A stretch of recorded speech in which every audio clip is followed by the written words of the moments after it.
sign, Capricorn, Taurus, and Virgo, kumusta po kayo guys? Okay, so Earth sign, maraming salamat po sa walang sawang pagsubaybay sa ating pong daily gabay. And kung ikaw ay bago pa lang sa ating channel, mag-subscribe na po kayo guys.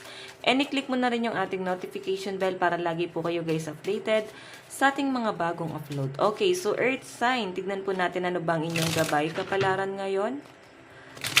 Earth sign, Capricorn, Taurus, and Virgo, gabay kapalaran po.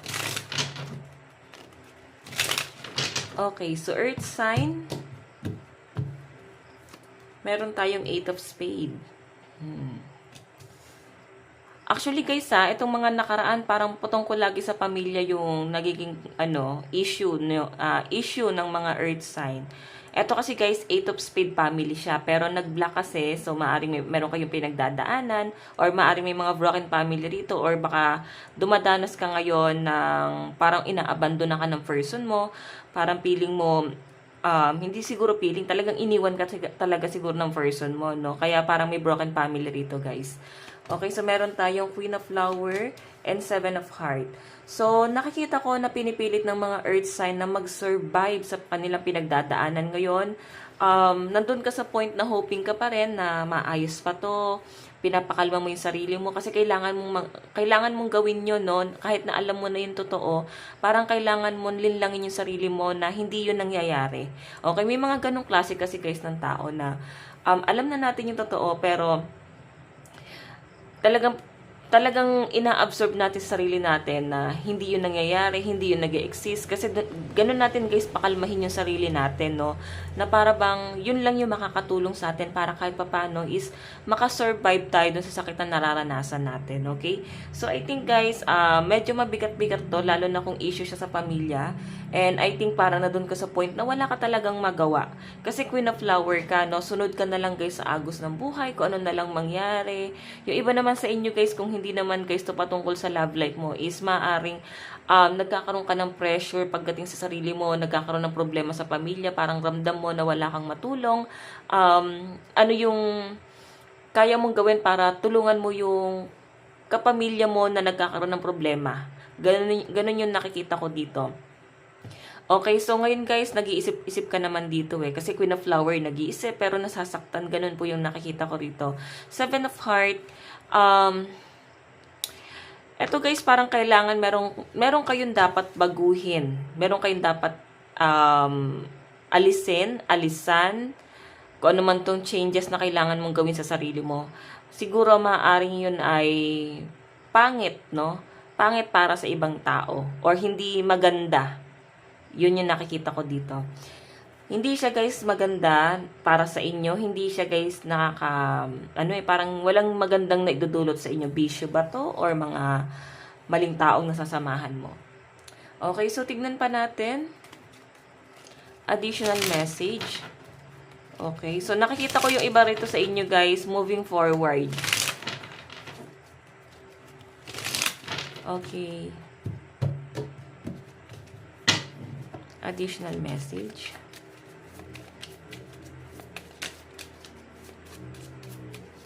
Meron po tayong The Empress.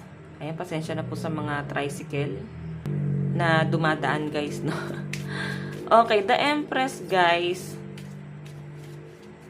Nakikita ko sa inyo, gusto mo ng patas, no? Patas na pangyayari or patas na pagtingin, pagtrato. Siguro may unfair na nangyayari dito kasi tahimik lang ang mga Earth sign. May ginagawa kayo pero siguro dahil nga tahimik kayo, hindi yan guys nararamdaman, no? Parang hindi guys nakaka-apekto, no? Kasi tahimik lang kayo habang may ginagawa naman kayo. Okay? Hindi kayo guys gano'n na-appreciate kahit na may ginagawa ka naman. Okay? So tignan natin, meron tayong the High Priest. The Empress to tapos the High Priest. So, nakikita ko dito guys, siguro sa love life mo to, parehas kayong, parang emperor, no, ng person mo. Parang parehas kayong matigas, parehas kayong nagpapataasan ng pride. Though, dapat guys, ay nagsishare kayo ng knowledge, no, dapat kinakausap ka ng person mo. Kasi, nakikita ko sa inyo guys, ikaw kasi fair ka Okay? Mauunawaan mo kung ipapaliwanag sa inyo. Okay? So, yun siguro guys yung nagpapagulo din sa isip mo kasi parang hindi pinapaliwanag sa ng person mo kung ano ba yung nangyayari, nagaganap. Bigla na lang siya guys may sinasabi. Siguro si person hindi siya guys marunong mag-explain. Okay, so meron tayong innocence, new beginning, leap of faith, the fool. Kaya nangyari guys sa connection niya ng person mo, wala. Kasi parehas kayo guys nagpapataasan ng pride. Ang dami daw plano nitong isa, tapos kami plano din. Ang siste, walang nasisimulan. Walang nangyayari guys. Okay, kasi ito guys the fool. Para bang parehas kayo guys nagdidiktahan, ito yung dapat niyang gawin, ito yung dapat mong gawin. Kaya siguro guys itong relasyon na to, hindi siya guys nag-work. Or nasasaktan ka kasi nahihirapan ka ng i-analyze yung mga nangyayari. Nahihirapan ka na guys, nahihirapan ka ng unawain tong person na to kasi medyo mahirap na siyang unawain guys. Baka mas matanda siya sa inyo. Or baka mas matanda ka tapos sobrang bata ng person mo. Okay, so guys, yung reading mo is parang patungkol siya sa love life eh. Tignan natin pagdating sa love life mo, i-clarify natin. Earth sign. Pagdating sa love life. Meron tayong the divine masculine. Diba? Ayan pa Parehas pa guys nakikipagmatigasan. Actually nakikita ko guys on and off to relasyon nyo eh. On and off. And nakikita ko na para bang nagkakahawahan po ng pag-uugali. Okay, kung toxic yung person mo, nahawa ka doon. Kung ikaw inosente, person mo is toxic, madali kang maka-absorb, madali kang mahahawa. Pag ganun yung person mo. Okay, ikaw yung mahaba yung pangunawa dito, kaya ikaw yung dapat mag-isip. Ano yung dapat mong gawin? Mag-stay ka pa ba or kailangan mo nang putulin sa buhay mo? Guys, kasi parang naapektuhan na rin yung mga anak, mga tao sa paligid nyo, sa sobrang toxic ng relasyon. Okay? So, tignan natin pagdating sa pera mo, meron tayong the sacred woman. So, nakikita ko dito guys, kahit anong gender guys, babae ka man, lalaki ka man, or LGBTQ ka man, dapat hindi mo dinedegrade yung sarili mo. Kasi guys, pinababa mo na yung sarili mo eh. Okay, na parang wala kang kayang gawin. Okay? Ito lang yung kaya mong gawin. Tapos hindi mo na guys enhance. No? Parang tinanggap mo na sarili mo na ito lang yung kaya mong gawin. Dapat kailangan guys mag-explore ka pa. So pagdating sa pera mo guys, nasa-sense ko sa inyo, maaring nakadepende sa person. Nakadepende ka ba sa person mo or si person may nakadepende sa'yo? Kasi para bang may dumarating lang guys na pera eh. Yun po yung nakikita ko. Or maaring ka pala, boss ka pala, no? CEO. Or mataas ang katayuan mo sa company. Or pwedeng may sarili kang business. Kaya parang kahit wala kang gawin, okay lang. So, tignan natin guys, pagdating sa trabaho, meron tayong emotional freedom. Okay, so nakita ko na yung stress nyo guys sa trabaho, kaya kailangan mo dito is, mag-ano ka muna, magwalwal ka muna. Unwind ka muna guys, pahinga ka muna sa malayo, bakasyon ka muna guys, no? Iwan mo muna yung stress mo. Okay? Maari kasi guys, yung stress mo is yung person mo, tapos siya rin naman yung kaligayahan mo. Iwasan nyo na guys yung pag-aaway kung gusto nyo guys mag-unwind parehas. Pero kung siya talaga yung problema mo, siguro bakasyon ka na lang mag-isa. Hindi mo na guys kaya pang itama yung isip ng person mo. So, tingnan natin guys, pagdating naman po sa inyong mga kaibigan, meron tayong love. Ayan, nakikita ko guys, sobrang minamahal ka ng pamilya mo.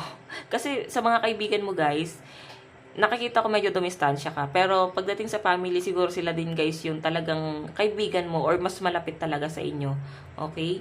So, kahit nagkakaroon ng conflict, at least nasa circle mo lang guys yung problema. No? Hindi na siya guys lumalabas. So, yung iba dito guys, nagsiself-love, parang masaya na kayo guys ng ganyan. Okay? Tahimik ang buhay. Parang gusto mo na ng mapag-isa, mo muna ng kaibigan. So, tingnan natin guys, pagdating po sa inyong pamilya. Okay, so meron tayong maturity. Diba? May hindi nagmamature. Siguro guys, lagi kang ina-advise ng magulang mo na ito, ganyan-ganyan. Pag matured ka na, hindi habang buhay, nandito kami. Or pwedeng ikaw yung mature, tapos isip bata yung mga magulang mo. May mga ganong scenario guys, no? Or pwedeng mga anak mo to, tapos ikaw yung magulang, ina-advisean ka ng anak mo na mag-mature ka. Sila yung nagtatama sa inyo guys, no?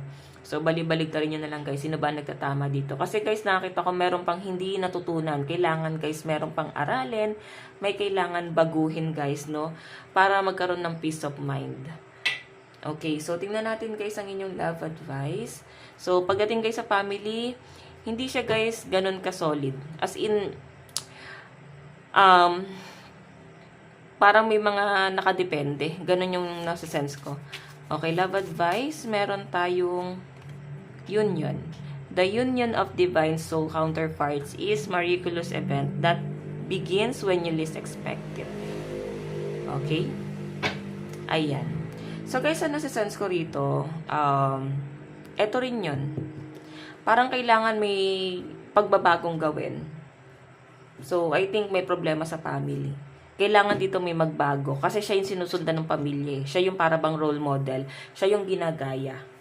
Okay, kailangan may magbago. Kung ikaw yung magulang, dapat may pagbabago kang gawin para maging role model ka ng mga anak mo. Pero kung ikaw yung anak, sila yung magulang, so mahirap naman kasi guys. Minsan kasi may mga magulang na mali naman eh. Minsan mas tama pa yung mga anak, pero dahil nga mas matanda sila sa atin, tayo yung kailangan mag-adjust. Ganon. What I mean, kayo yung kailangan mag-adjust. Pero may mga anak naman guys na kahit anong pangaral ng magulang para lang maituwid, no, parang magkaroon lang ng direction, wala talaga. Hindi talaga guys nagkakaroon ng direction. So, tignan natin. Advice, meron tayong shark. Swim away from this situation. Ibig sabihin, lumayo ka na. Lumayo ka na sa sitwasyon mo ngayon. Maaring may mga sacrifice lang or meron ka lang dapat bitawan. Mabigat lang para sa inyo itong mga dapat mo bitawan, pero para to sa inyo guys. Ay, no? Swim away from this situation. So, pagdating to guys, pwede rin guys sa ugali. Or maaring magulo din talaga guys is yun na sa paligid mo. So, siguro kailangan dumistansya guys. Okay, so guys, ito lang po ang inyong reading. Nasabi ko na ba ang lucky number mo is 12, 27, 13, 20, and 23. Ito lang ang inyong reading. Maraming salamat po. Love you all. Bye-bye.